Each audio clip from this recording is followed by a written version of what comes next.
नमस्कार। स्वागत है आपका सोच बिहार की में। आज सर्वप्रथम 74वें स्वतंत्रता दिवस की पूरे देश को तमाम बधाइयाँ।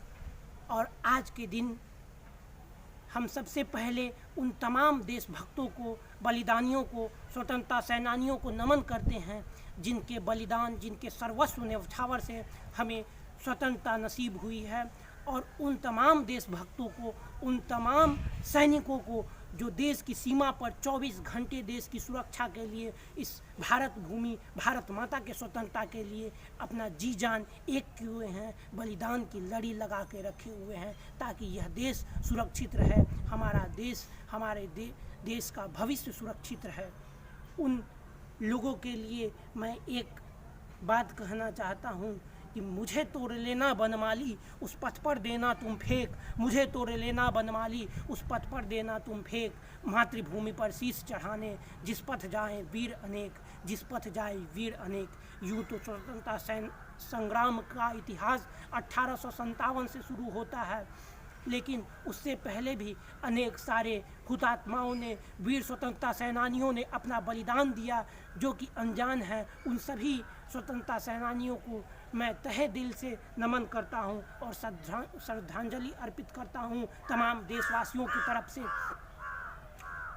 1857 में जब हमारा देश अंग्रेज़ों के गुलामी से कराह रहा था, उस समय झांसी की रानी लक्ष्मीबाई, बिहार के बाबू वीर कुंवर सिंह, तात्या टोपे, मंगल पांडे जैसे स्वतंत्रता सेनानियों ने हुंकार भरी। और इसके बारे में सुभद्रा कुमारी चौहान अपनी कविता में लिखती हैं कि चमक उठी सन 57 में वह तलवार पुरानी थी, बुंदे लो हरबे लो के मुँह हमने सुनी कहानी थी। खूब लड़ी मर्दानी वह तो झांसी वाली रानी थी, खूब लड़ी मर्दानी वह तो झांसी वाली रानी थी।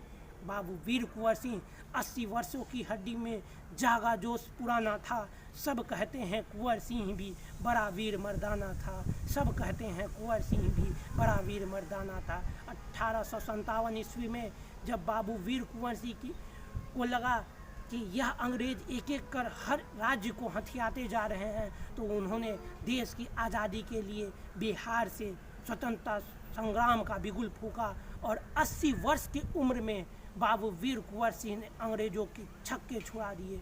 मंगल पांडे ने सिपाही विद्रोह करके अंग्रेज़ों की जो सेना थी, विशाल फौज थी, उसे तितर बितर कर दिया। लेकिन एकता का अभाव और सुनियोजित तरीके से स्वतंत्रता संग्राम न होने के कारण 1857 का वह स्वतंत्रता आंदोलन विफल रहा। लेकिन चिंगारियां हमेशा धड़कती रही और यूं ही बलिदानों की लड़ी चलती रही। 1917 ईस्वी में जब महात्मा गांधी को पता चला कि चंपारण के नील के किसान जो नील की खेती करते हैं, उनके ऊपर अंग्रेज़ों का अत्याचार हद से अधिक बढ़ रहा है, क्योंकि अंग्रेज भारत में मुख्य रूप से व्यापार करने ही आए थे, लेकिन भारत की धन संपदा देखकर उनकी आंखें चौंधिया गई, क्योंकि भारत को सोने की चिड़िया कहा जाता था। कुछ वामपंथी इतिहासकार अपने लेखनी के द्वारा लिखते हैं कि भारत सदियों से भूखे नंगों का देश रहा है। तो मैं उन मित्रों से पूछना चाहता हूँ कि या अंग्रेज़ यहाँ भूखे नंगों का देश होता तो अंग्रेज़ यहाँ खाक छानने आए थे?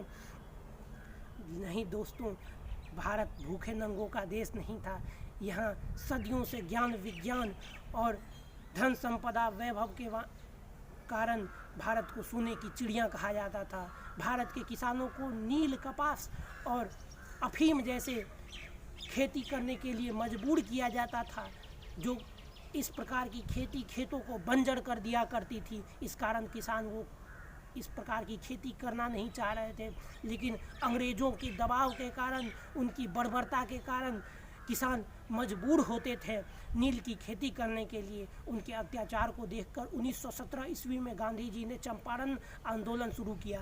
अंत में अंग्रेज़ों को हार मानना पड़ा और नील की प्रथा जो थी उसे समाप्त करनी पड़ी। इस तरह से बाबू वीर कुंवर सिंह और झांसी की रानी की जो स्वतंत्रता आंदोलन की जो चिंगारी थी, वह धीरे धीरे एक विशाल लौ में परिवर्तित होते गया और भगत सिंह, चंद्रशेखर आज़ाद, खुदीराम बोस, सुभाष चंद्र बोस जैसे अनेकों स्वतंत्रता सेनानियों ने इसे धार दिया।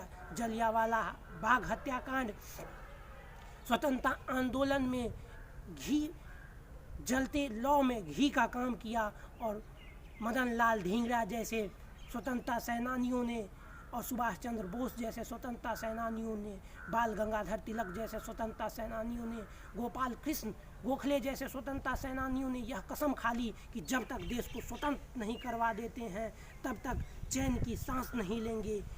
जोश जब तक लहू के हर कतरे में है, जोश जब तक लहू के हर कतरे में है, कौन कहता है कि वतन की आबरू खतरे में है।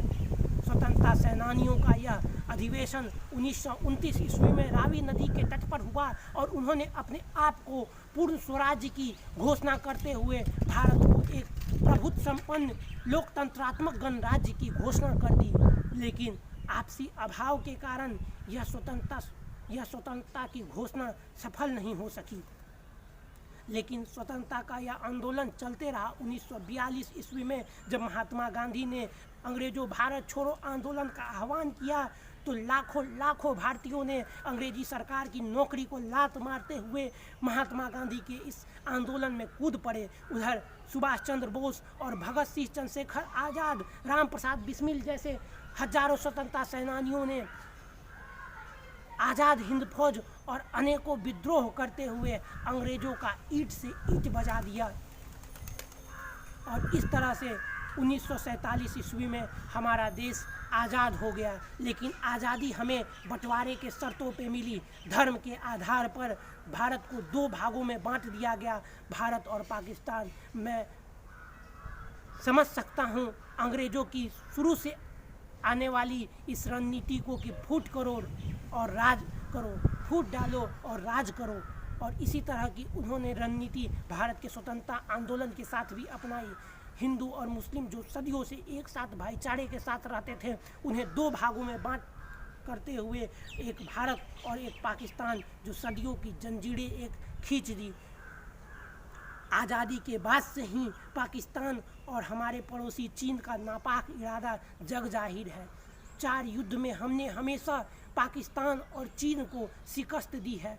आज भी कारगिल और बांग्लादेश जैसे विश्व के नक्शे पर एक बांग्लादेश जैसा देश आज भी भारत के इतिहास और सैनिकों की वीर गाथाओं को प्रमाणित करता है।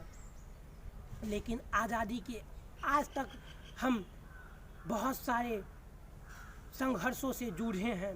आज़ादी के बाद भी आज तक हमने जो अखंड भारत का सपना लिया है वो अभी तक साकार नहीं हुआ है। और इसके बारे में अटल बिहारी वाजपेयी जी कहा करते थे अपनी कविता के माध्यम से कि 15 अगस्त का दिन कहता आज़ादी अभी अधूरी है, सपने सच होने बाकी हैं, रावी की शपथ न पूरी है। जिनकी लाशों पे पग धर कर आज़ादी भारत में आई, वे अब तक हैं खाना बदोश, गम की कारी बदरी छाई। कलकत्ते के फुटपाथों पर जो आंधी पानी सहते, उनसे पूछो 15 अगस्त के बारे में क्या कहते हैं। हिंदू होने के नाते दुख सुनते यदि तुम्हें लाज आती, तो सीमा के उस पार चलो, सभ्यता जहाँ कुछ ली जाती, इस्लाम जहाँ बेचा जाता, इंसान जहाँ खरीदा जाता। इस्लाम सिसकियाँ भरता है, डॉलर मन में मुस्काता है।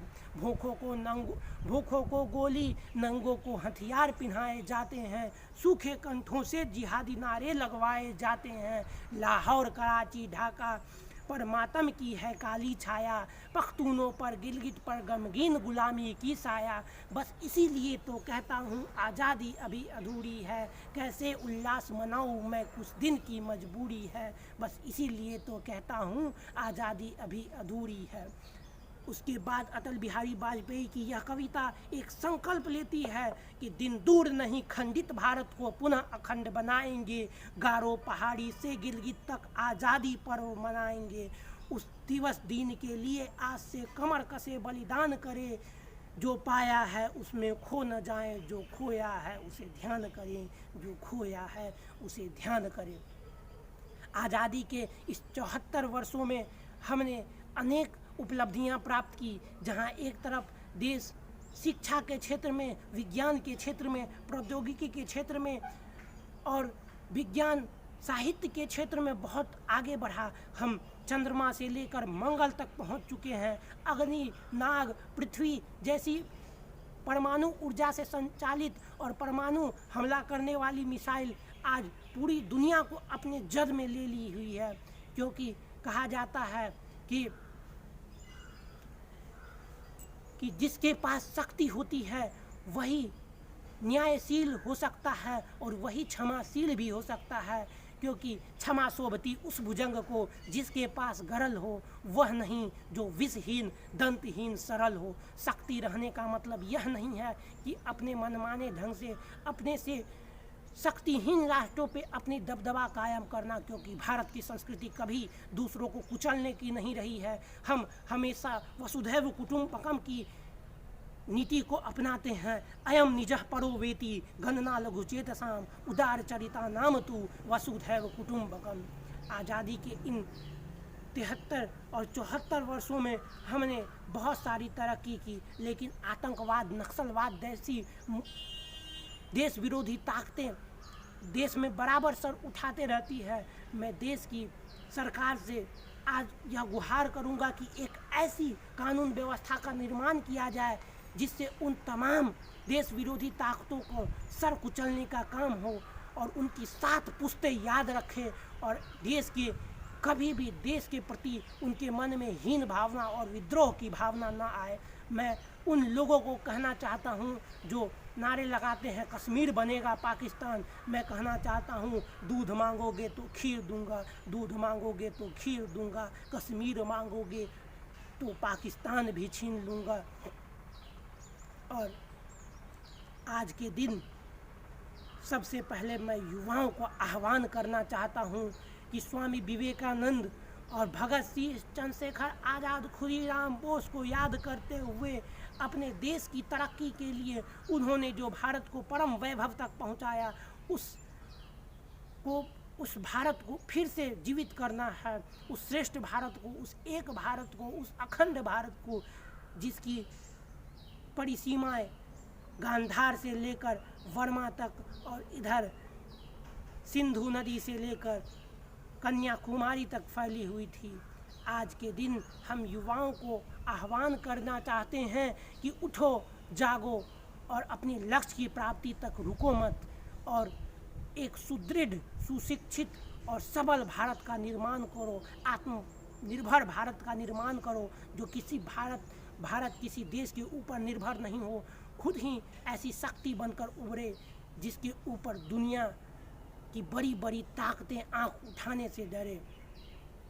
आज के दिन हम यह संकल्प लें कि भारत को फिर से सोने की चिड़िया बनाएंगे और देश में भ्रष्टाचार जो अपना चरम सीमा, हर गांव, हर समाज में जो भ्रष्टाचार की ऊंचाइयां हैं, जो भ्रष्टाचार की कीर्तिमान स्थापित किए गए हैं, उसे हम ध्वस्त करेंगे। क्योंकि हमारे भोजपुरी में एक कहावत है कि विकास के आइल राशि मार्ग में ही खो गई, विकास के नाम पर आइल राशि मार्ग में ही खो गई, आ योजना पूरा तो कागजे में ही हो गई। एक अन्य कहावत के माध्यम से देहाती लोग कहा करते हैं कि जब से हम आज़ाद हुए हैं लालच बस बर्बाद हुए हैं, जब से हम आज़ाद हुए हैं लालच बस बर्बाद हुए हैं, गांधी के आज़ाद देश में भ्रष्टाचार आबाद हुए हैं, गांधी के आज़ाद देश में भ्रष्टाचार आबाद हुए हैं। तो इस कहावत को हमें ध्वस्त करना है, हमें एक सबल और सुशिक्षित भ्रष्टाचार से मुक्त भारत का निर्माण करना है। तो संकल्प लें कि भारत को सबल बनाएंगे। जोश जब तक लहू के हर कतरे में है, जोश जब तक लहू के हर कतरे में है, कौन कहता है कि वतन की आबरू खतरे में है। अपनी जान की, अपनी लहू की अंतिम रक्त तक हम इस देश की रक्षा करेंगे। और आज भारत माता से यह संकल्प लेते हुए मैं अपनी वाणी को विराम देना चाहता हूँ कि जान देकर भी भारत माता तुहर कर्जा कम ना होई, जान देकर भी भारत माता तुहर कर्जा कम ना होई, मंगबू अगर जान तो पूरा हस्ती लुटा देम, फिर भी ई लहू के धार कम ना होई, फिर भी ई लहू के धार कम ना होई। भारत माता की जय। जय हिंद, जय भारत, जय हिंद की सेना। नमस्कार।